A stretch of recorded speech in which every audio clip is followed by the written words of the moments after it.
Immediately when we bought the home, again, it was only licensed for 6 beds, but it had a very big backyard. And I said, we need to expand this. We got a construction loan and more bedrooms and baths and a family room. I took it from being licensed for 6 to 4. Talk about maximizing your revenue and really squeezing everything you can out of it. Welcome to the Row Room Assisted Living Podcast with your hosts, Charlie Cameron and 𝐓𝐢𝐦𝐞𝐬𝐭𝐚𝐦𝐩𝐬. This is your go-to show for cutting-edge insights from industry leaders in residential assisted living. Whether you're ready to launch your own assisted living business or looking to invest in this fast-growing, high-impact sector, we are here to equip you with the tools, strategies, and confidence you need to succeed. Get ready to ride the silver tsunami and change the future of senior care. Now on to today's show. Welcome back to the RAL Residential Assisted Living Room Assisted Living Podcast, the podcast that brings you expert insights from leaders in assisted living. Our goal here is to give you the insights to help you launch an assisted living home or give you the confidence to invest in this high-performing, rapidly growing sector. I'm your host, Charlie Cameron, and today we're thrilled to have Shawn Medlin joining us today. Shawn, thanks for coming on, man. Hey, man, thanks for having me. Great to see you. Likewise. I feel like I know you already. We talk a lot to each other on social. It's good to see you in person on this podcast. I just want to start off with giving us, if you would, a brief introduction of you and where you're at right now in your assisted living journey before we jump back in time on how it all started. Very cool. Before I say do that, man, sincerely, great to meet you. I love this podcast. This is going to be a hit. I love the fact that you're passionate about assisted living and helping people because this industry really is a game changer. But at any rate, I'm Shawn Medlin, founder and CEO of a company called Seasons Assisted Living and Memory Care. We're based in the North Houston area in Texas. It's definitely a great state to do this business. We can dive into that, but we've got 3 locations, 48 beds or something like that with some more in the works. I'm just very passionate about this business. It's my purpose-driven business. If you do it the right way, it can be very profitable as well. Everyone has a unique, interesting story for how they get started and maybe like what the impetus was for jumping into it. So tell us about how on earth you got started in residential assisted living that led to 48 fully occupied, amazing beds. Great question. A lot of people have different ways of getting into this industry. We got started back in 2016. My wife and I, we both had corporate jobs. I worked for a tech firm. She was in pharmaceutical sales. And we knew that we were kind of done working for the man. We wanted to get out of corporate America. And we knew the vehicle that we were going to use to get there was going to be real estate. And we did what I think a lot of people do, which is we saved up some money and we went out and we bought a single family rental, a little tiny thing, $100,000 home. It was about 1,400 square feet. In fact, it already had a tenant in there. And Charlie, I was driving away from the title company after we closed on this rental property. And I'm like, yes, we're real estate investors. But once I put the pencil to it, I think back in the early days, it may have been cash flowing $150 a month. I'm like, okay, that was fun and all, but it's going to take about 1,000 of these to replace executive salaries. At any rate, I just kept getting educated, started looking at multifamily, started looking at different asset classes. Senior housing came onto my radar. And it was very intriguing to me. I think one of the things we had dealt with, my wife's grandfather had dementia. To me, it was like a perfect storm. We wanted to get out of corporate America. We wanted to have a business. We wanted real estate. And dealing with dementia in our own family, doors just kind of started opening. And the universe had something waiting for me, and I walked right into it. Wow, that's an amazing story. And it is crazy when you first get into real estate. If your approach to this is not from the healthcare side and it's the real estate side, which is mine as well, and you get those first few properties, and then you go, well, man, this is a lot of work and it's not a lot of income. And you do the math, and you're like, wow, I'm going to have to do this for almost as long as I'd have to do it with a Roth IRA. And you got to put enough money down. This is the only asset class I've seen in the 7 years I've been doing this multifamily, short-term rental, single family, and assisted living. This is the only asset class where, if done right, you can replace an entire income 6 figures from one house. Yes, it's wild. So there's 3 ways to get into this business. I tell people, one is to make an acquisition, one that's already licensed, operating, got residents, a manager, and it's cash flowing. The second way is to buy an empty house and turn it into an assisted living and memory care home. I've done that. Our newest one is to build from the ground up. But going back to the early days, once assisted living got on my radar, I literally started using sites like LoopNet and Realtor.com and things like that, looking for assisted living facilities for sale. We got our start in this business by purchasing a 6-bed care home that a former hospice nurse started it. She had done a great job, but she was ready to retire. She was tired. Grandkids came onto the scene.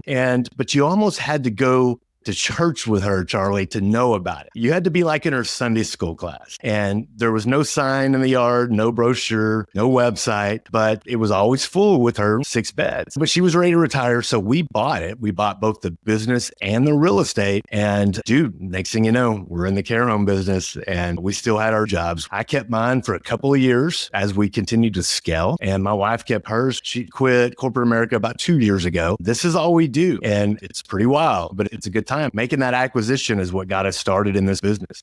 So you bring up a really great point. So we talk about the silver tsunami in the context of, hey, there's the boomer generation. They're getting older. They're going to need more care. They're all going to need, 7 out of 10 of them are going to need care in their lifetime in some way, shape, or form. A lot of that can be provided by assisted living. There's already a massive shortage. That's a form of the silver tsunami. This is only going to become more of a demand with not enough supply. But the other way to look at the silver tsunami is about business. And it's all good, man. We got animals. Businesses. So business owners are also aging out and needing to retire. That boomer generation, the same people who are going to need these homes are also aging out and needing to retire from running. This creates a massive opportunity for folks, especially for your first one. Buying an existing one, really get your feet wet immediately without having to worry about as much of the run-up costs and the renovation and the build-up costs is a great way to get started. 100%. When we bought our little 6-bed home, I think I bought the business and the real estate for about $500,000, maybe $550,000. Wow. And again, what's interesting about when you make an acquisition like that, it's already got historical data. You've got financials. You can take that P&L to a bank. If you can present a compelling story, you can get a commercial loan and get going in this business and then pick up where they left off. My vision was pretty big. Immediately when we bought the home, again, it was only licensed for 6 beds, but it had a very big backyard. And I said, we need to expand this. We got a construction loan and more bedrooms and baths and a family room. I took it from being licensed for 6 to 4. Talk about maximizing your revenue and really squeezing everything you can out of it. We added on to it and increased the capacity at that location. Off the top of your head, if you can remember the numbers, do you know approximately kind of what it costs to do that add-on? And then what the result of the stabilized 14-bed home is, all expenses paid in terms of monthly cash? Yeah, dude, I should have maybe put some numbers together. I mean, I can ballpark. Our CPA knows the numbers and my wife is the CFO of the company. I don't put my hands in very often. She'll tell me when I'm spending too much and I dial it back. We bought the house for $500,000, $550,000. I'll never forget this. She had 6 residents. And I remember the first month we bought it, when all 6 beds were full, we cash flowed after debt service and payroll for staff, everything. We cash flowed $4,000 a month. Wow. Like on the first month we bought the business, $4,000. And I'm like, holy cow, this is awesome. Better than 150, huh? Oh, much better. I'm like, okay, I love this business. This is great. But it was interesting because when one person passed away and we dropped down to 5 residents, we were at break even. We lost another one, we were negative $4,000 a month. Within a month or so, which it happens, residents pass away, and we dropped down to like 4 residents. I remember my wife looking at me going, all right, Shawn, what are you going to do? I said, I'm going to have to learn how to market. I went into the community. I've played every role there is in this business, from chef to caregiver to the lawn guy. But anyways, 6 residents, $4,000. And then obviously I wanted to expand that and get on up there. I think now we've got 13 or 14 residents at that location today. It's on the gross revenue side. In fact, I just did October's invoicing. It's close to $60,000 a month at that location. I'm very fortunate that we've got some healthy folks in there. Our phone is just blowing up and we just don't have any beds. That one's been stabilized for a while. As far as what the cash flow that it's off every month, it's hard to dial it. It's hard without running a report or reaching out to the bookkeeper, because we've built this operations company and then our real estate company. You can do the numbers. If 6 beds gave me $4,000 a month back in 2017, it's really cash flowing now. Oh, and then your second question, I bought it $500,000, $550,000, and then I think we borrowed, I don't know, $100 to $250 add-on, and it looks like it was part of the original house. We had to get a little architect to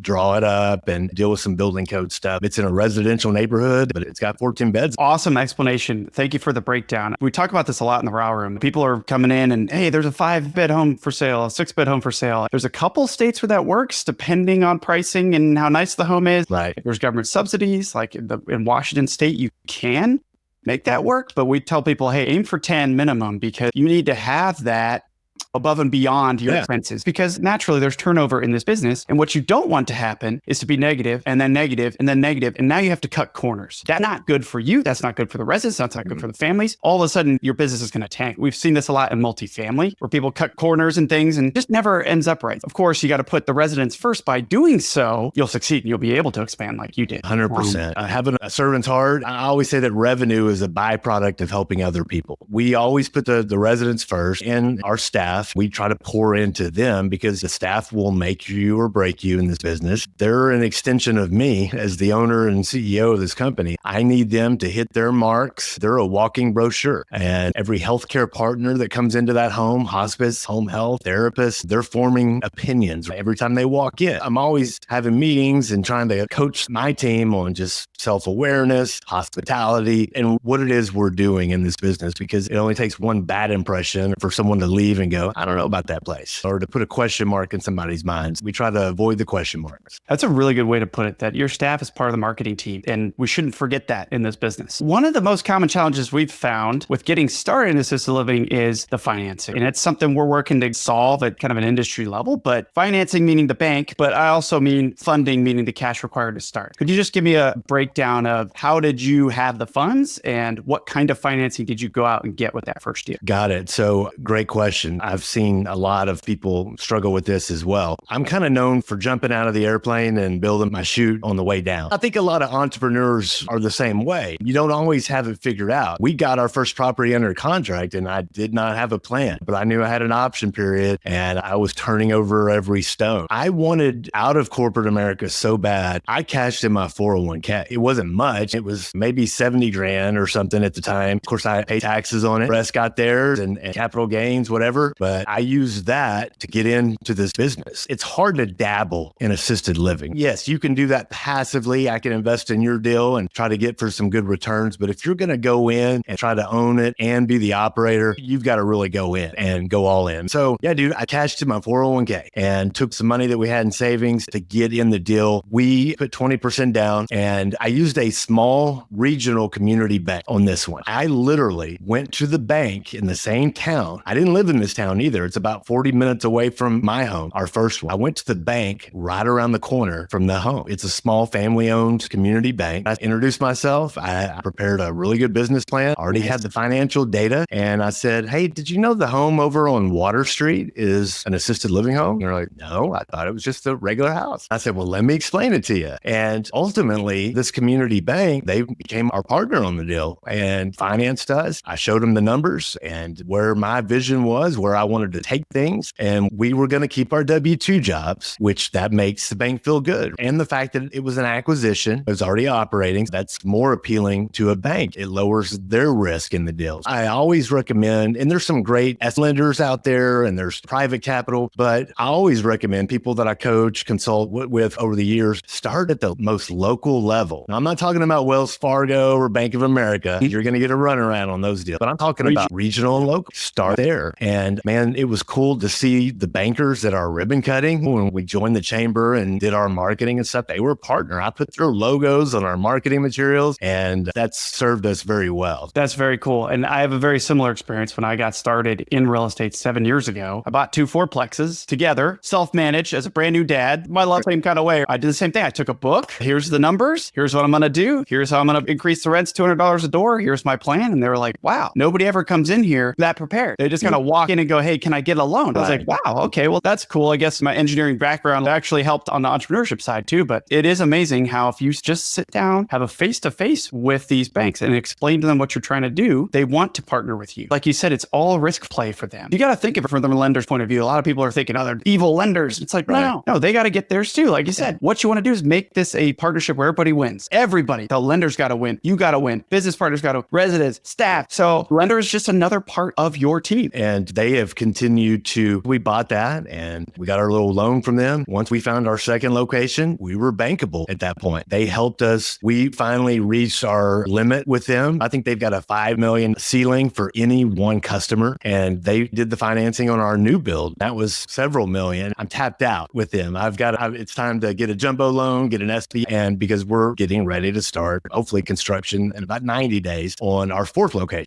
from ground up. I got to find a new lender. But to get started, start local. Sorry to interrupt this episode, but if you're listening to this, then you're already an action taker. And that means you are exactly who we built the Row Room Assisted Living Mastermind for. If you're ready to unlock financial freedom by launching your own residential assisted living home, our community of like-minded entrepreneurs and industry experts will give you the exact steps to make that happen. From licensing to acquiring a home to funding your home to scaling to dozens of homes, we've got you covered. We don't just offer guidance. We provide you with the roadmap, the resources, and the launch pad for your success. And the best part? The investment in yourself today will pay you back many times over, giving you freedom, fulfillment, and financial success in the most incredibly rewarding opportunity in real estate. Ready to dive in? Check out therowroom.com and join us today. That's theralroom.com. Hope to see you soon. Now back to the episode. I love that. On the topic of challenges, another common challenge is getting and staying fully occupied with great residents that match your homes. You seem to not have that problem. Certainly as of late, yours are all full and you've got a wait list. What would you say is the biggest key to success when it comes to keeping your homes fully occupied? We've touched on some of it. A big part of it is the staff. They will make you or break you. Even when a resident passes away and they leave the home, those families are still there. They've got an opinion. They're still in the community. They're saying something about you. Hopefully it's good. Sometimes it's bad. I took this really extreme stance early on that we want to create raving fans. Raving fans. I want everyone. And Charlie, it's so cool to me as an owner when a resident does pass away for the family to come back and plant a tree or make a donation or bring an envelope of cash and say, hey, I want you to split this up among all the staff. Or the coolest thing for me is when a resident passes and they go, Shawn, I am just so glad that they were with you guys instead of in a skilled nursing facility or in a hospital. They were surrounded by people that they love. I think the service mindset, we have a saying around our place, it's serve hard. It's just going all in 100% all the time. It's about personal excellence. And that's part of it. When people, healthcare nurses, bath aides, doctors are coming in and out, they form opinions. We try to partner with them, and to some degree, they're influenced. They know case management people. They know about referrals. They know about residents that are about to be discharged to rehabs that are going to need a place to go. My job is to be at the top of their speed dial list. I love automation. I love tech. I send out text every week to every senior placement referral agent out there, letting them know about our availability. And of course, they text me a lot too. You got any beds open? And I feel like we've done a good job in our area of marketing. I love video. I love to tell a story. I'm a visual storyteller. On our second location, when we got ready to open that, I went and hired adult senior actors and I shot a video. My own commercial, if you will, but it never was on TV. It was on Facebook. I've got these hired residents that are in the dining room. And dude, I did a photo shoot and this was back in 2019. I still use that footage. I've got old people being pushed in a wheelchair and I love video. It's a very powerful tool when you use it the right way. Of course, with Facebook ads and things like that, I can hyper target. I can show my content with to people with a 5-mile radius of each home and set the demographic. It's a combination of good marketing and just a really good hustle. The people know that if you work at Seasons, you're one of the best. We're not the cheapest, but if you want the best, go to Shawn's place. That word gets out there over time. I think that's what you should be striving for, because you'll never have an occupancy issue. You'll never have a cash flow issue. Yep. And you'll be able to continue to grow your business while the nursing homes and other facilities are going to have a really tough time. When you compare the two, it's just incomparable. So you start your first home. Now, how did that set you up for success to the next two? Like, how did you jump into the next two properties? I broke the number one rule in real estate, which is don't fall in love with the property. I'll never forget. It was a very random Saturday afternoon. I always get email listings, real estate sent to my phone every day. I love looking at listings in real estate. And I got an alert on my phone about a house that had just came on the market. It was a colonial style home built in the 60s and it had an elevator in it. I said, hey, honey, do you want to go look at the house? Like literally just let's go look at it. This sounds so interesting. Blue carpet, wood paneling, like literally had been updated since the 60s,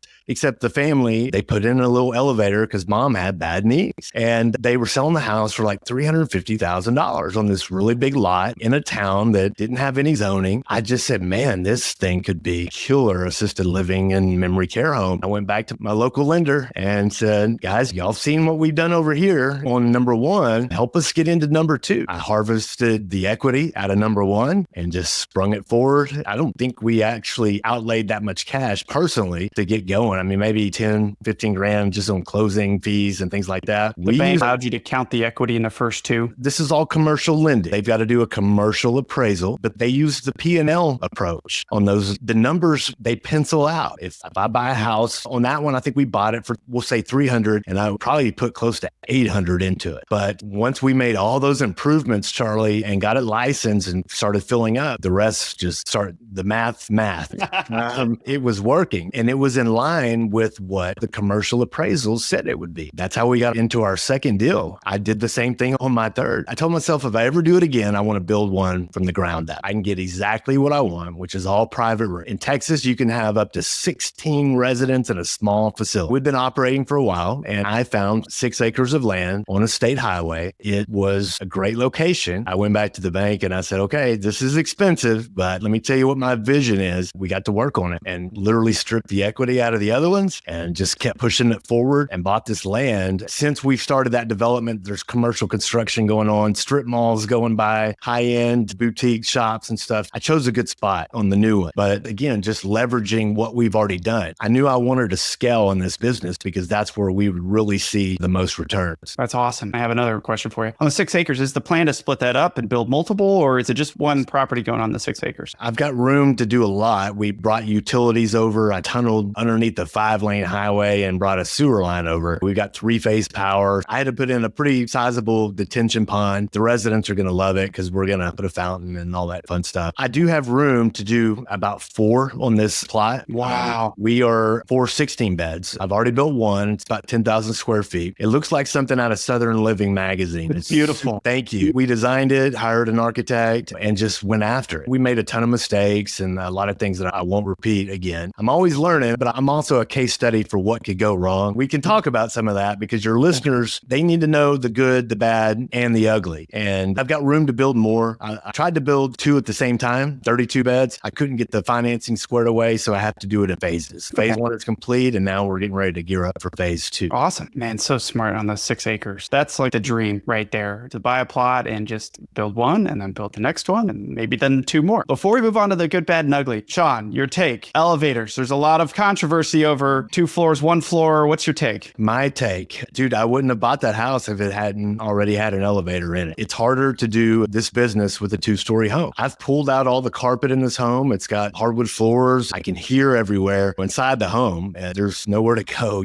All the sound travels. But the bigger issue is because we have a lot of residents upstairs, they're not ambulatory. It's a residential style elevator, a little single cab car, and big enough to fit someone in a wheelchair and a caregiver behind them. We've certainly had our challenges. Budgets weren't an option, and if money wasn't an issue and all the things, right? But ideally, single level is the way to go. It really is. I want to get to the good, bad, and ugly. Can you share 1 or 2 of your biggest lessons learned from your experience? Just kind of what comes off the top of your head and how you overcame those. I have a whole smorgasbord of things I can choose from. We could be here for 4 days. One mistake that I've made that I will not repeat. I won't use a residential home builder to do any work on these homes. The biggest mistake that I made on this new one that I just built, I hired a luxury home builder. I mean, this guy builds mansions. I found him. He's local. We became friends before he actually became the GC. We're not friends anymore.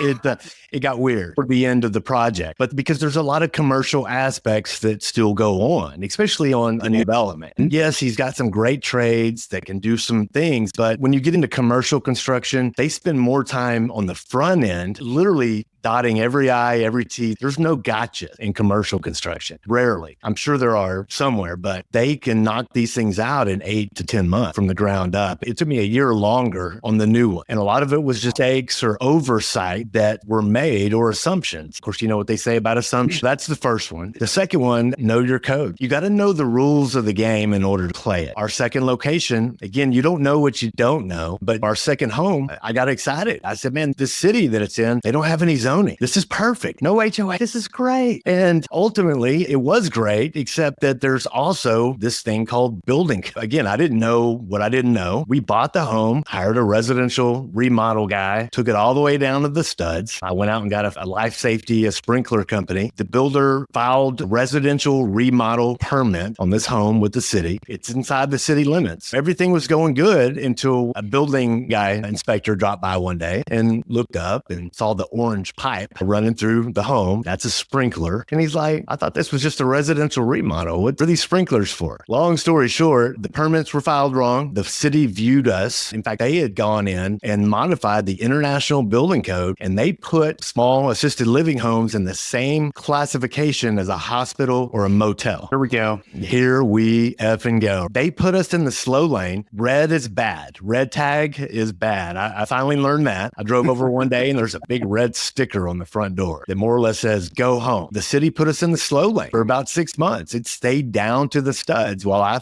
figured out exactly what needed to be done to finish this project. We had just had a baby at the time and had young kids. A lot of stress from that. And ultimately, I think I did have to go back to the bank and said, hey guys, I thought one thing, but here's the reality. The city wants me to put in a fire lane. They want parking spaces. They want a vent hood over my commercial cooktop, like a Kentucky Fried Chicken kind of thing. I'm like, dude, no, that's not what we do, but it's in their code. And we had to play by their rule. For your listeners or people that are considering getting into this industry, it's just one of those things that they really need to do more work on the front end on due diligence. Dude, that's so good. We had a similar issue in South Carolina where the deal fell apart at the last minute. We were able to extend it and extend it and extend it. And all of a sudden the state decided that every bedroom is a unique dwelling unit. We're like, no, this isn't a 6 multifamily. You can't live in that one bedroom. There's no kitchen. Some don't have attached bathrooms. It can't live there. It makes sense. And that was driving higher commercial codes. We were going to have to rip out all the drywall, redo all the drywall in this home. We're like, it's already gone above budget because we were going to have to do septic shenanigans and things like that. We were like, okay, we're cutting our losses here. I hope they listen to this podcast, by the way. Months later, we're still having conversations with them and they decided to change their view of the way the code is actually written to interpret it the way it's written, which is how we interpreted it, which is funny. Like, it's interesting. These folks, they carry a lot of power. So again, they need to become your partners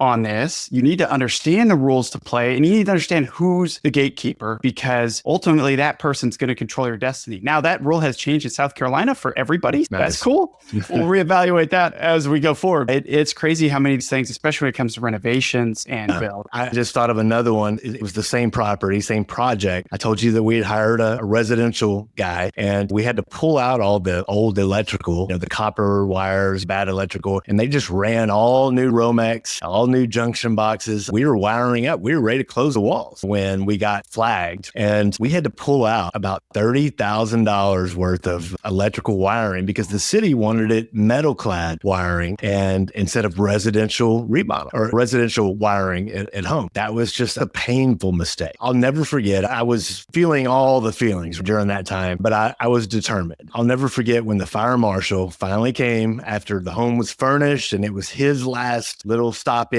to pass the building prior to us getting ready for stay. He walked in and he goes, Shawn, I hope my kids would put me in a place like this when it's my time to go into assisted living. I see what you're doing now. No one understood what it was. Plus, there were a lot of unlicensed care homes, a lot of shady operators that came along during that time, and the city was trying to get them out. I just stood my ground and said, okay, if you tell me to jump, how high? Let's keep it going. It paid off, definitely. Shawn, it's obvious that you're a bar setter, and because of that, you're going to lead the way for this industry. It's only going to get much bigger in the next 2 decades. I'm happy to see your success and that you've been able to launch that latest home and that you're going to build 3 more. You're really changing everything for the community and for residential assisted living and assisted living at large. I just love that. Thank you. I know you've probably mentored a lot of folks. So what would you say is the biggest mistake you see brand new operators make? I could go a lot of different ways. I've been in the personal development space for a long time, and a lot of it is in between your ears. A lot of folks suffer with imposter syndrome. I don't know if I can do this. I don't know if I'm good enough. A lot of self-doubt. And Charlie, I believe that success, a lot of it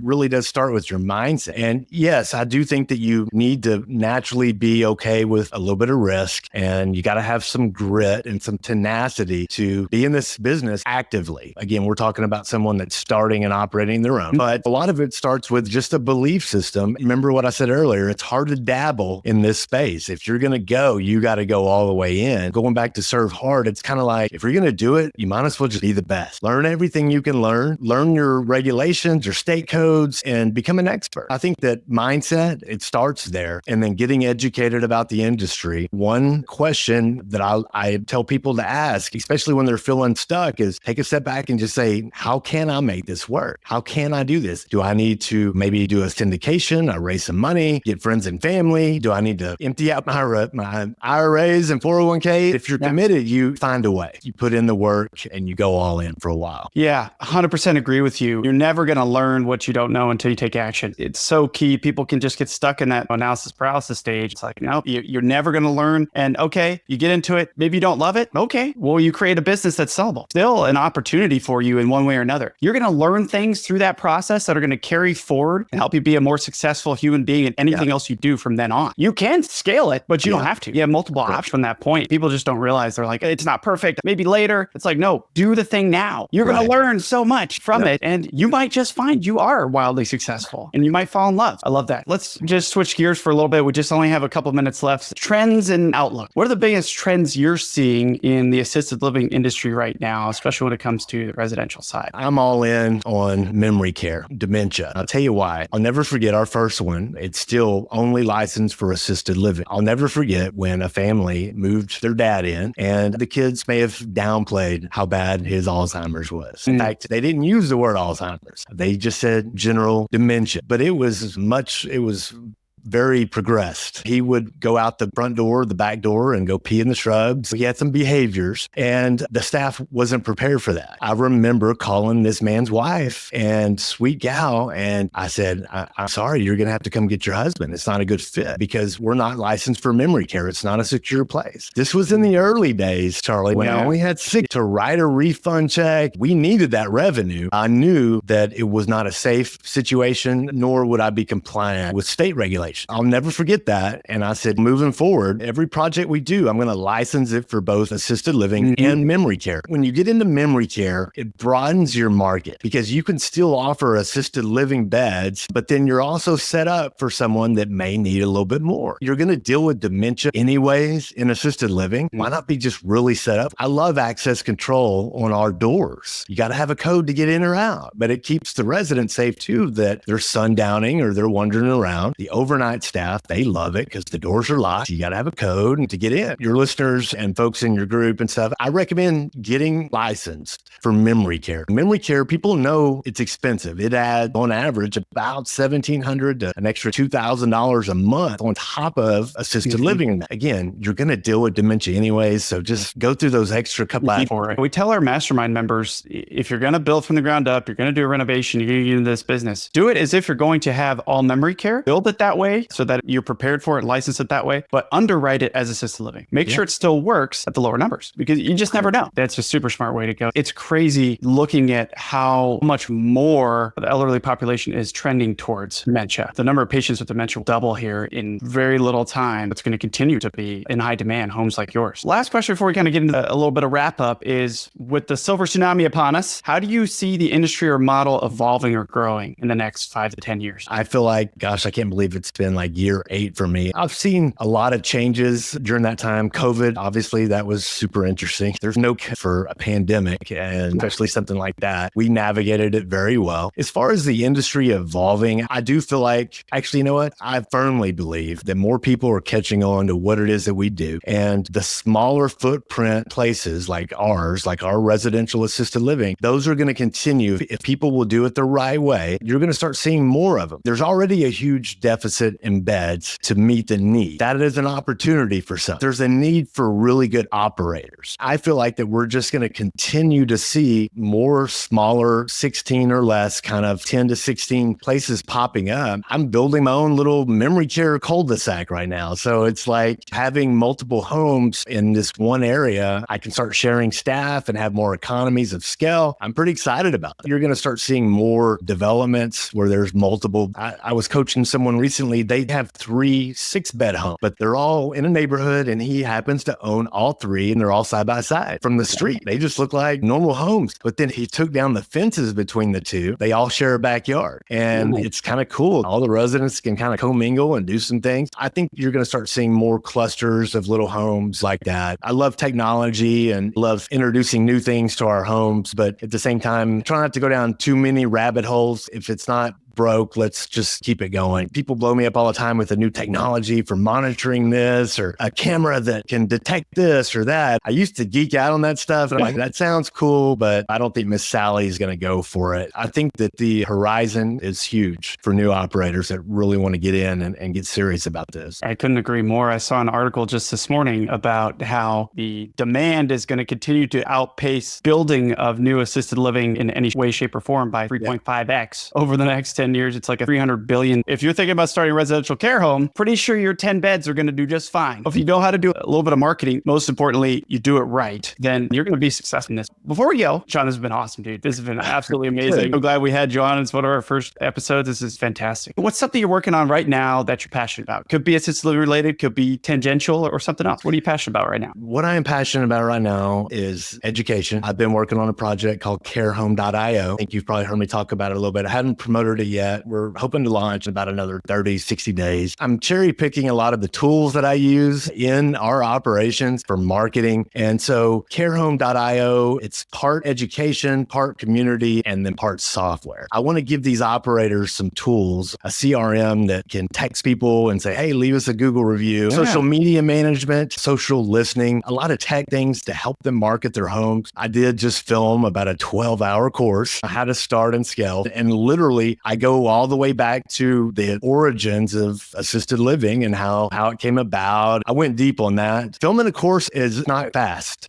No, it takes a while, especially I'm kind of OCD about certain things. I'm a perfectionist and unfortunately that slows me down because I do want things to be great. I'm passionate about education because, and you've seen this, there's a lot of gurus out there or wannabe gurus that are teaching bad information or it's outdated or they just haven't had enough experience, but yet they want to get into marketing and they want to build a thing. And that's good for some. I didn't want to get into education until I had done new construction and remodel. I wanted enough stripes on my bag because to me, the best educators are the ones that have done it. There's so many people out there that are posing and they're recycling stuff and that doesn't work for me because like you and I've already discussed, there's a huge need out there. People need to get into this business, but they need masterminds like yours. They need good knowledge and they need a community of people that they can tap into for support in all areas. That's what I'm passionate about. I do a lot of personal development coaching, business development and consulting and things like that. That's something that I'm passionate about is just helping people kind of when it comes to peak performance, breaking through their mindset and really helping them level up, helping them see what it could be, overcoming personal challenges, whether it's in their business or in their personal life. Because once you start knocking down these barriers and start really building a belief system, you become pretty unstoppable. But it does start with your mindset and your mentality. I get lit up by impact, by helping people get to that next level. It's super cool. Right before I jumped on with you, I was on a Zoom with someone from Massachusetts and they wanted to, of course, float some ideas by me or whatever. As soon as we started talking, I could hear it in her voice that the self-doubt was coming in there. This gal's a nurse and she wants to do hospice and all these great things, but I could hear it. We didn't really end up talking that much about real estate. We talked about, okay, tell me what's going on in your personal life. What have you done? Where do you want to go? Let's paint that vision and what it could be like. Sometimes people need help painting the vision and seeing it first before they can bring it into reality. But I get lit up by making impact and helping people have these light bulb moments, if you will. Dude, I can 100% tell that you're passionate about helping people realize their full potential. I think is a good way to put it.